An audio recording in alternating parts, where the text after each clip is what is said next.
مولانا عبید اللہ سندھی رحمت اللہ علیہ یہ ایک سکھ گھرانے کے انسان تھے. اللہ تعالیٰ نے انہیں ایمان کی نعمت سے مالا مال کیا، پھر انہیں قرآن کا ایسا علم عطا کیا کہ 12 سال تک انہوں نے مکہ مکرمہ میں قرآن کی تفسیر بیٹھ کر پڑھائی ہے. یہ کوئی کم شرف اور اعزاز ہے. جب بڑھاپے کی عمر کو پہنچے تو مکہ کو چھوڑ کر اپنے وطن آ گئے اور اپنی قوم والوں سے کہنے لگے اس بڑھاپے کی عمر میں کوئی شخص مکہ جیسے مقدس شہر کو چھوڑنے کے لیے تیار نہیں ہوتا. میں تمہارے پاس کیوں آیا ہوں؟ میرے اندر ایک تڑپ تھی کہ میں موت سے پہلے تمہارے سامنے قرآن کا ایک پروگرام رکھ دوں،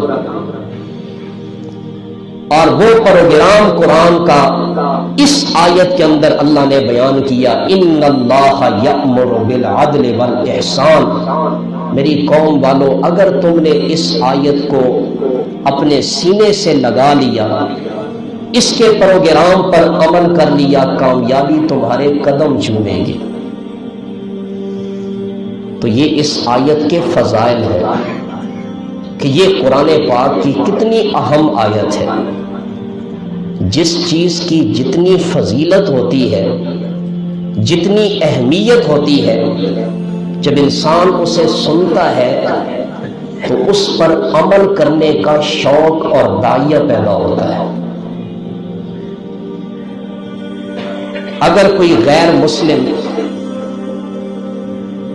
آپ سے مختصر الفاظ میں اسلام کا عالمی پروگرام بیان کرنے کے لیے کہے تو اس کے سامنے اس آیت کا مفہوم بیان کر دیں گویا آپ نے اس کے سامنے اسلام کا عالمی پروگرام بیان کر دیا. اب وہ کون سا قرآن کا پروگرام ہے جو اس آیت میں بیان ہوا؟ 3 چیزوں کا اللہ نے اس آیت میں کرنے کا حکم دیا اور 3 چیزوں سے اللہ تعالیٰ نے اس آیت میں ہمیں منع کیا ہے. پہلی چیز ان اللہ یأمر بالعدل. پہلی چیز جو قرآن نے بیان فرمائی، اللہ عدل کا حکم دیتا ہے. دیکھیں کتنا مختصر سا لفظ ہے عدل، عین دال اور لام، لیکن اس کے دامن میں معانی کی پوری دنیا آباد ہے. عدل کا لفظی معنی ہے برابری کرنا، لیکن مختلف نسبتوں سے اس کا مفہوم مختلف ہو جاتا ہے. میں اس کی ایک مثال لے لیتا ہوں. عدل کی نسبت اللہ کی طرف کریں تو پھر اس وقت عدل کا مفہوم یہ بنے گا کہ انسان اپنے نفس اور خالق کے درمیان عدل کرے. اب اپنے نفس اور خالق کے درمیان عدل کیا ہے؟ وہ یوں ہوگا کہ بندہ اللہ کی توحید کا اقرار کر لے، اللہ کی ذات پر ایمان رکھے اور اللہ کے ساتھ کسی کو شریک نہ ٹھہرائے.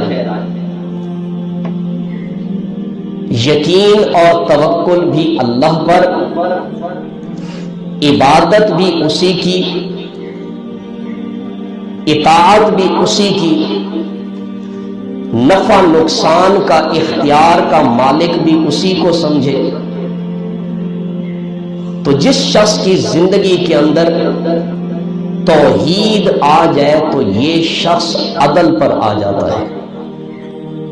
اور اگر کوئی شخص نفع نقصان کا مالک اللہ کے سوا کسی اور کو سمجھے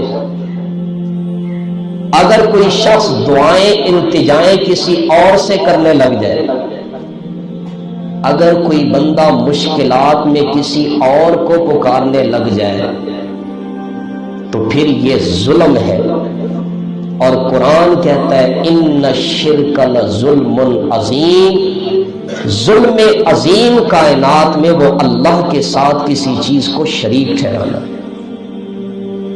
تو توحید یہ عین عدل ہے،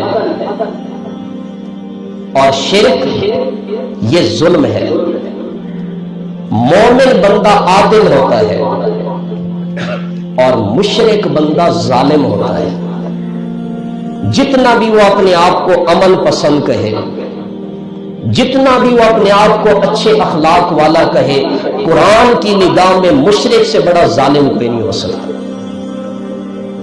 حضرت عبداللہ ابن عباس رضی اللہ عنہما یہ صحابی رسول ہے اور قرآن کے مفسر ہیں۔ ان سے پوچھا گیا عدل کی تعریف کیا ہے؟ عرض کیا شہادت اللہ الہ الا اللہ۔ عدل یہ ہے کہ بندہ اس بات کی گواہی دے اکیلا معبود اللہ ہے، اس کے سوا کوئی عبادت کے لائق نہیں۔ یہ عدل ہے۔ اور آپ نے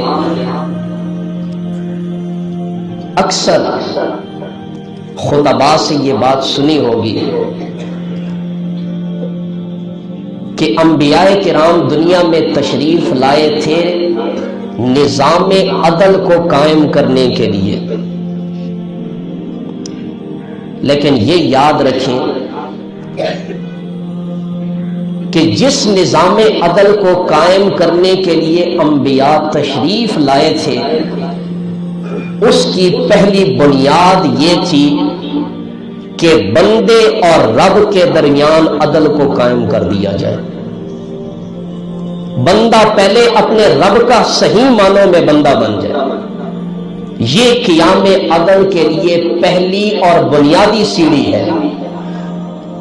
جس بندے کا رب سے عدل قائم نہیں ہوا، خدا کی قسم وہ اس کائنات میں کبھی بھی نظام عدل کو قائم نہیں کر سکتا ہے۔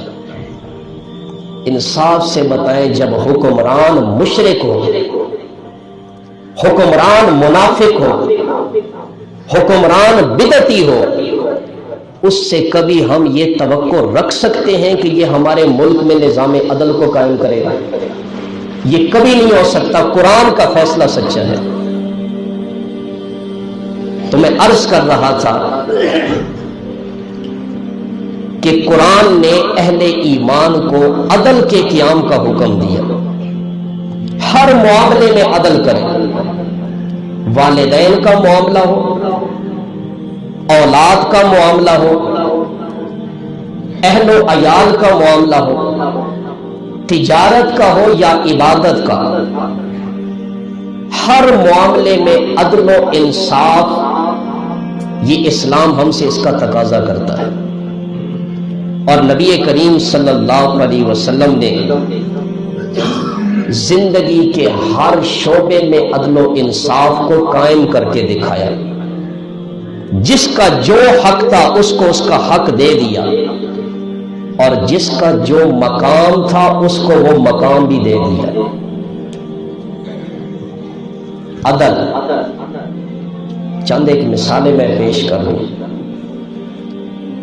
حضور علیہ الصلوۃ والسلام نے زندگی کے ہر معاملے میں عدل و انصاف کو قائم رکھا۔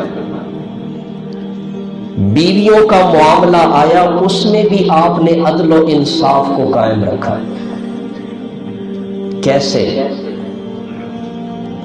حضور علیہ الصلوۃ والسلام اپنی ایک بیوی کے گھر میں تشریف فرما ہے، دوسری بیوی کے گھر سے خادم ایک پیالے میں کوئی چیز لے کر آیا کہ حضور یہ فلاں بیوی نے آپ کو پیش کیا ہے۔ وہ خادم اس بیوی کے پاس سے گزر رہا تھا، اس نے اسے ہاتھ مار کر گرا دیا۔ وہ چیز نیچے گر گئی، پیالہ ٹوٹ کر گر گیا۔ حضور علیہ الصلوۃ والسلام نے اس پیالے کے ٹکڑے جمع کیے اور اس چیز کو نیچے سے اٹھایا. جس بیوی کے پاس موجود تھے اس کے گھر سے صحیح سالم پیالہ اٹھا کر خادم کے ہاتھ میں پکڑا کر فرمایا جاؤ یہ صحیح سالم پیالہ اس کو دے کر آؤ. آپ نے عدل کو قائم فرمایا کہ زیادتی نہ ہو جائے. ہر معاملے میں بیویوں کے ساتھ آپ انصاف کا معاملہ کرتے تھے. آپ علیہ السلام سفر پہ تشریف لے جاتے, بیویوں کے درمیان قرآن اندازی ڈالا کرتے تھے تاکہ کوئی ناراض نہ ہو. جس کا نام نکل آیا حضور اسی کو اپنے ساتھ لے کر جاتے تھے. اولاد کے معاملے میں عدل و انصاف کرتے تھے, معاملات میں عدل و انصاف کرتے تھے, فیصلوں میں عدل و انصاف کرتے تھے. بنو مخزوم قبیلے کی ایک عورت نے چوری کی. بڑا نامی گرامی قبیلہ تھا. قریش کے لوگ بڑے پریشان ہوئے. چوری عورت نے کی ہے, بڑا نازک معاملہ ہے, اس پر حد جاری ہو گئی, ہمیشہ کے لیے آر ہوگی ہمارے لیے, شرم سے سر نہیں اٹھا سکیں گے. آپس میں مشورہ کیا حد سے کیسے اسے بچائیں. مشورہ کرنے کے بعد کہا حضور علیہ السلام کی محبوب شخصیت اسامہ بن زید ہیں, وہ یہ جرأت کر سکتے ہیں کہ حضور سے جا کر ہماری سفارش کروا لیں. اسامہ بن زید نبی علیہ السلام کے پاس آئے کہ اس عورت نے چوری کی ہے, آپ اس معاملے میں کچھ نرمی فرمائیں. آپ علیہ الصلوۃ والسلام کو اس معاملے میں بڑا غصہ آیا. آپ نے فرمایا اسامہ اللہ کے حدود میں سے ایک حد کے مطابق مجھ سے سفارش کروانا چاہتے ہو. پھر حضور علیہ الصلوۃ والسلام کھڑے ہو کر خطبہ ارشاد فرما رہے تھے اور آپ نے فرمایا کہ تم سے پہلے لوگوں کو اللہ نے اسی بات پر تباہ کیا تھا کہ جب ان میں سے کوئی بڑے خاندان کا آدمی چوری کر لیتا تھا اسے چھوڑ دیتے تھے, اور اگر کوئی کمزور خاندان کا آدمی چوری کر لیتا تو اس پہ حد جاری کرتے تھے. حدیث کے اس ٹکڑے کو سامنے رکھیں کہ آج ایسا نہیں ہو رہا. یہ بڑے بڑے نامی گرامی عہدیدار, ظالم بدکار قسم کے لوگ یہ ملک میں دندناتے پھریں, لوگوں کے حقوق پر ڈاکے ڈالیں, لوگوں کی جائیدادوں پہ قبضے کریں, یتیموں کے حق مارے, ان سے کوئی پوچھنے والا نہیں ہے. اور اگر کوئی کمزور آدمی اپنے حق کے لیے بھی اٹھتا ہے تو اس کے پنجے مروڑ کر رکھ دیتے ہیں. آج بھی وہی کچھ ہو رہا ہے جو یہود و نصارہ کرتے تھے. اور حضور علیہ الصلوۃ والسلام نے جو اگلا جملہ ارشاد فرمایا اس میں عدل و انصاف کے قیام کا حق ادا کر دیا. آپ نے فرمایا اللہ کی قسم ہے یہ تو قبیلہ بنو مخزوم کی ایک فاطمہ نامی عورت ہے, اللہ کی قسم اگر میری لخت جگر فاطمہ بنت محمد بھی چوری کر لیتی میں اس کا بھی ہاتھ کاٹ کے رکھ دیتا. تو حضور علیہ الصلوۃ والسلام نے اپنی امت کو یہ سبق دیا کہ ہر معاملے میں عدل و انصاف کرو, چاہے انصاف کرتے وقت تمہارا قریبی رشتہ دار اس کی زد میں آ رہا ہے پھر بھی عدل و انصاف کا دامن نہ چھوڑے, کیونکہ قرآن کہتا ہے وَإِذَا قُلْتُمْ فَعْدِلُوا, جب تم کچھ کہو تو پھر عدل و انصاف سے کام لو, وَلَوْ كَانَ ذَا قُرْبَىٰ, اگرچہ وہ تمہارا قریبی رشتہ دار ہی کیوں نہ ہو. ہر معاملے میں عدل و انصاف, اور یہ عدل و انصاف بہت بڑا عمل ہے. بہت بڑا عمل ہے۔ اس لیے تو حضور علیہ الصلوۃ والسلام نے عادل حکمران کو بہت بڑی خوشخبری سنائی ہے۔ عبادت اور اچھا عمل ہے تب تو حضور نے اتنی بڑی خوشخبری سنائی۔ آپ علیہ الصلوۃ والسلام نے فرمایا